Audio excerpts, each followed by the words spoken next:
Hey guys, welcome back to Trek on the Tube. I know it's been a while since I uploaded my last video, but life finds a way to make you very busy. I'm sure you know what I mean. I was actually working on a Star Trek Races video, but then Comic-Con came around, and so Star Trek news, yet again. I know, but hey, we got a trailer, there's a lot of big things to talk about, so let's dive in.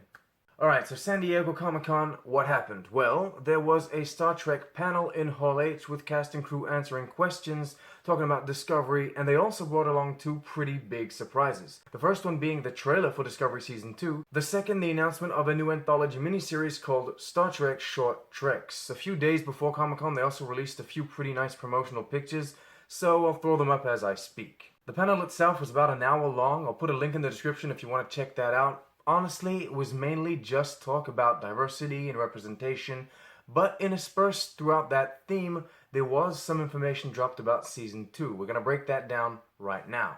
Regarding characters, Spock, Pike, and Number 1 are all confirmed to be present. Pike will be there for all 13 episodes, it would seem, commanding the Discovery. That would leave Number 1, played by Rebecca Roman, in charge of the Enterprise. Spock, essentially, we're going to be looking for him for what seems like the duration of the season. So at this point, I'm not even sure if they're going to recast him. Adam Nimoy, Leonard Nimoy's son, once said that having a digital recreation of his father on Discovery would be a nice thing to do, and more movies and TV shows are doing that. So, if Spock is only present for a couple of episodes, why risk the recasting? I mean, why not just recreate him? Anyway, Wilson Cruz remains main cast, so Culber will still be around, we just don't know in what way.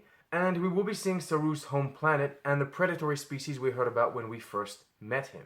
On a more general note, Kurtzman, current showrunner, talked about family being a theme on this season, and apparently we're also going to see some red shirts get killed. Interesting to note, Kurtzman said many questions we might have regarding canon will be answered, though not in the way we expect. I know that sounds nice, but take it with a grain of salt, because the cast and crew's interpretation of canon seems to be, liberal. To them, canon might just mean putting colors on the uniforms. It might mean vague references to previous iterations of Trek. Then again, they might blow us away and explain and justify some of the changes to the ships, to the sets. Who knows? Alright, now, before we dive into the trailer, we gotta talk about Star Trek Short Treks. As it stands, what this is frankly a unique and new kind of miniseries. Once a month until the arrival of Discovery Season 2 during autumn, so September to December, you're going to be getting 10 to 15 minute short stories that tie into Discovery and its characters.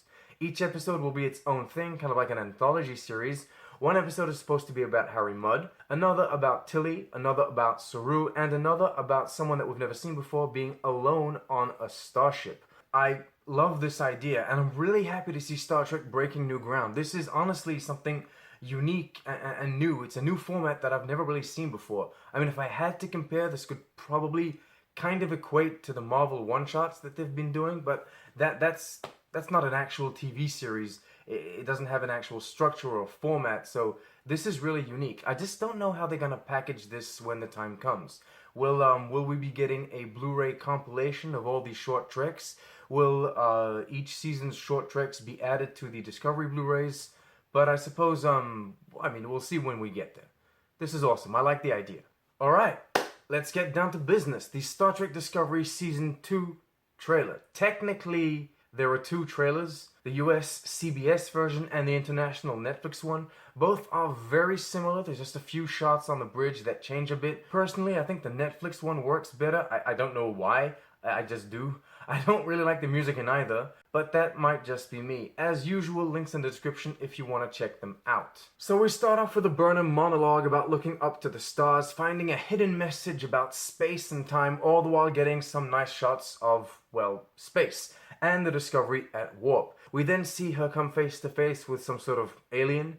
Now the whole area, which is some sort of Starfleet outpost, seems to be destroyed, and so immediately our mind wants us to believe that this maybe angel, maybe spider-looking being is responsible. But for all we know, it's here to help. In any case, I got a very Babylon 5 vibe from that scene, the coming of shadows, if you know what I mean. Then we hard cut to scenes from last season's finale, followed by the arrival of Captain Christopher Pike aboard the USS Discovery. Dude is rocking command gold and a more traditional looking badge. This uniform uniform is pretty much a blend of the Discovery uniforms and the original series uniforms. I know there should also be the Cage uniform somewhere in that mix, and that's nowhere to be found. But I mean, that's okay. For me, the uniform he's wearing, it works. I like it. Also, I do want to say we've seen crossover before when it comes to Starfleet attire, so this whole multiple uniform at once thing doesn't bother me too much, though I wouldn't mind seeing them transition into the original series uniforms eventually, and maybe even mention the Cage ones at some point. Throwaway lines can sometimes go a long way when it comes to continuity. Anyway, Pike pulls a classic Star Trek move and takes command of the Discovery, and then proceeds to brief his officers about the situation they'll be facing this season. The appearance of 7 red bursts spread out across 30,000 light years, emitting signals beyond anything they understand. Is it a greeting? Is it a threat? We just don't know. We seem to be moving into an exploration/investigation storyline, and honestly, already, that works a lot better than Season 1. The big question is, why was Pike sent to command the Discovery, if not for the Spore Drive, which apparently we won't be using this season? I assume Discovery has some tech and some labs that no other ship in the fleet has. I mean, only the USS Glenn might have had, but still, it's intriguing. We then move into the music and action part of the trailer with a few shots of an away mission and these nice-looking EV suits.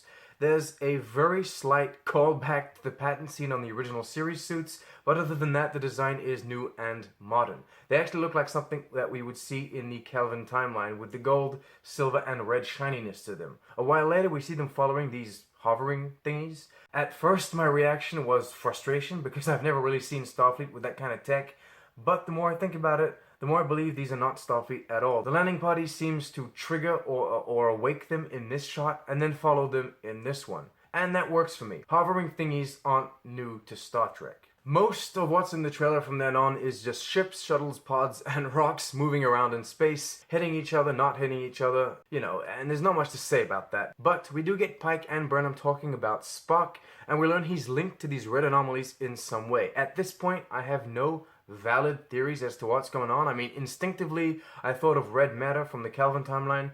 There's also been some interesting comments about how these anomalies look like that ball of energy from the Emperor's ship in Season 1. But frankly, I don't know if they're going to tie into something else like that. Tying into the Kelvin timeline or to the first season might drag this season down. They might want to keep it fresh and unique. This shot is interesting. I don't know what's going on and why, but clearly it's taking place on the hull of the Discovery, and yet no one has an EV suit on, so I don't know. Anyway, the trailer ends with Pike saying "hit it," an obvious reference to the Kelvin Pike's "punch it," and a very terribly executed Orville quality joke. Linus, the Saurian, sneezes on what's-his-face, the science guy, and oh god, this scene really sucks. The joke doesn't work, I'm sorry. The makeup is amazing. I love the makeup. I think it really, really works. And I'm pretty sure red shirt back there is a Bazan, as seen in Star Trek The Next Generation. Stray observations, L'Rell is nowhere to be seen, though we should be getting more of her and her struggles as the Chancellor. I like the ship shots, though I don't know why the Discovery's cargo bay is always open. And these are supposed to be Spock's quarters. There are Easter eggs in there, but no true fidelity to canon.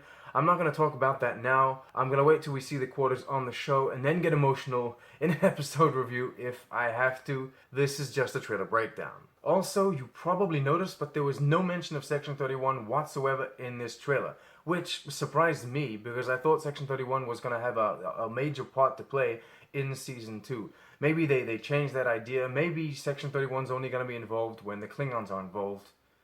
I don't know. We'll see how it goes. Alright, well, there you have it. I'm happy with the direction they seem to be taking. I'm intrigued about what they're going to do in Season 2, and more to the point, how they're going to execute their ideas. I'm not a fan of the trailers themselves, but that doesn't really mean anything. Great trailers have preceded terrible movies, and vice versa. It's nice to see some colors. The new uniforms add a certain something to the generally bland color palette of the show. It's also nice to get some humor. Hopefully, not all the jokes will be as crude and as cringy as Linus, the sneezing Saurian. I mean, at least they're trying. Come on, at least they're trying. Alright, thank you very much for watching. Remember to like, subscribe, share with your friends. What did you think of the trailers? What did you think of Season 1? What do you think of Season 2? I mean, what do you think of the previews for Season 2? I will try to get that Star Trek Races video out as soon as possible. As usual, live long and prosper.